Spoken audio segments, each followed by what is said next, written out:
In our news roundup this week, the Union County Warming Station opens its doors this year at its new location. Governor Kate Brown issues a statewide 2-week freeze. And lastly, be sure not to miss an interview with Blue Mountain Translator District Executive Director Alex McHaddad on successfully launching their first local TV station. This is the Thursday edition of the News Roundup, brought to you by EONI and Grand Ronde Hospital. Hello, Eastern Oregon. Thanks for tuning in. I'm Bob Kavanaugh, and you're watching the News Roundup. Our first story is brought to you by Brother Bear Cafe. The Union County Warming Station is opening this winter at its new location on 3rd Street amidst the COVID-19 pandemic. Of course, new COVID protocols are being put into place to ensure the safety of its occupants.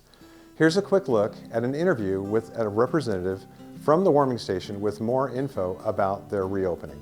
So the Union County Warming Station is now located at 2008 3rd Street, and we opened for our first guest on November the 15th. That was a Sunday night, and we are excited to be able to serve people in our community that don't have housing. We provide a hot meal and a safe place to sleep for the night. We open at 6 p.m. for guests, and we close at 7:30 a.m. Just like everything else this year, the warming station looks a little bit different.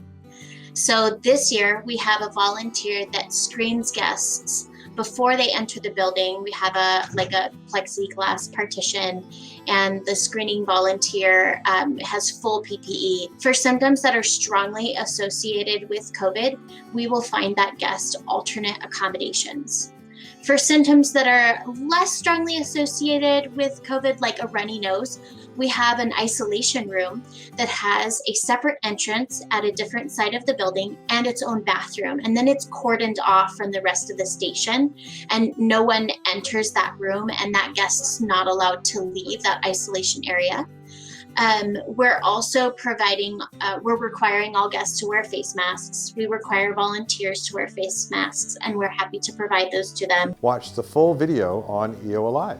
This next story is brought to you by Northwest Furniture and Mattress. Recently, Governor Kate Brown issued a statewide 2-week freeze in response to the rise in COVID-19 cases in Oregon, which will limit the number of occupants at restaurants, churches, and other gatherings, as well as closing gyms and some other public areas. Here's a clip from Kate Brown's press conference with more information about the freeze.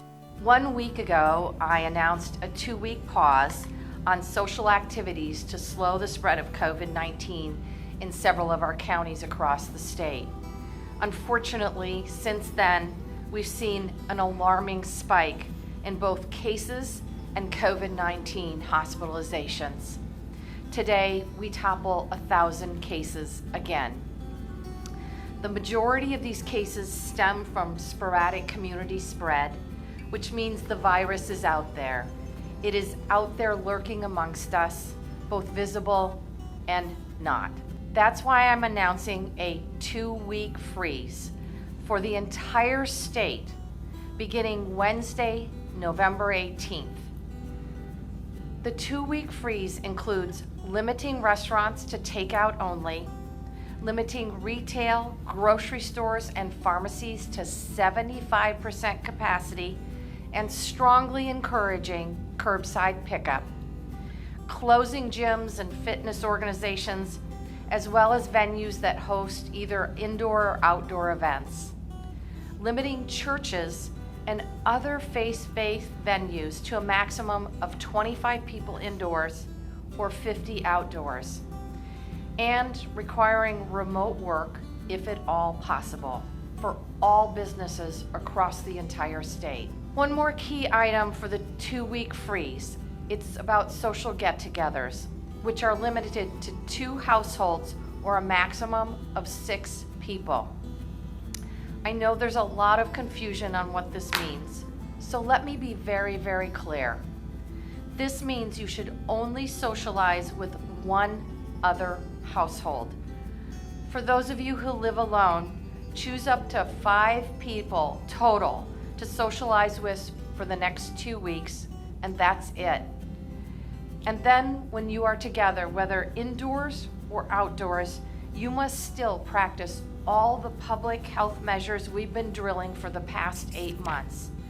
Physically distance, wear a mask, and wash your hands. This next story is brought to you by True Value Hardware on Jefferson Street. We have some very exciting news for all of you. Blue Mountain Translator District has been hard at work for the past couple of years trying to jumpstart a local TV station for all of Eastern Oregon. Well, recently, BMTD did just that. Hooray! This new station will ensure more local coverage for Eastern Oregon, provide local entertainment, and much, much more. For a closer look, here's an interview with BMTD Executive Director Alex McHaddad with more information about the station. A couple years ago, we wanted to kind of change the way that we did things. So in 2019, we got a law passed that allowed us to start our own television station that could be broadcast over the air or streamed or delivered on cable, kind of whatever we wanted. We wanted that to be something that we used to raise revenue. What ended up happening this year is that we were planning on a very late start, something slow, just kind of figure it out. Then COVID-19 happened at the beginning of the year, several months before we were ready. We saw that there was a need to start broadcasting and streaming local government meetings for people in the area, especially in an area where people don't have broadband access a lot of the time. We wanted to make sure that local news and information that was really important for Union and Baker counties where we operate was available to as many people as possible.